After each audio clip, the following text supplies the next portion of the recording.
Désigné par l'Union africaine, Joao Lourenço a une mission noble à remplir. Rétablir la coopération congolo-rwandaise, cela doit transiter par la rencontre entre Félix-Antoine Tshisekedi Tshilombo et Paul Kagame. L'Angola, en tant que médiateur, se doit la responsabilité de réunir les locataires du palais de la nation de Kigali et celui de Kinshasa autour d'une table.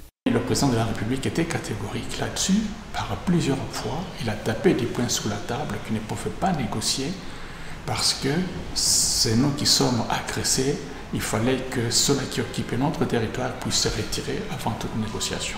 Mais il s'est fait malheureusement que les autres, les agresseurs, sont dans une position de force.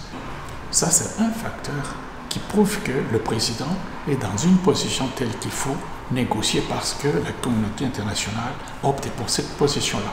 Si nous entrons à l'interne, si nous retournons à l'interne, vous allez constater qu'il manque aussi de cohésion. Tout le monde n'est pas avec le président de la République. Par combien de fois a-t-on dénoncé la trahison? Troisième élément, nous sommes dans une position telle qu'on ne sait pas aller au-delà, pousser l'ennemi au-delà de nos frontières. Devons-nous respecter le cessez-le-feu jusqu'à quand? Entre-temps, la population croupit dans la misère.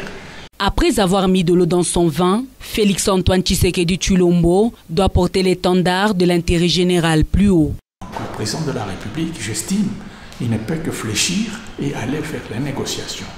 Mais dans quelle position?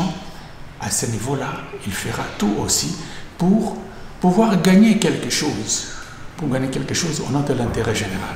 Parallèlement, certains points sont à exclure, notamment réintégrer encore ces rebelles dans les forces armées, dans la police, ça c'est exclu. Le président ne doit pas céder sur ces points. Néanmoins, Félix-Antoine Tshisekedi Tshilombo pose un accord de principe avant cette éventuelle rencontre. Dans le retrait du territoire congolais de troupes rwandaises, la cessation de l'hostilité et le cantonnement des rebelles du M23.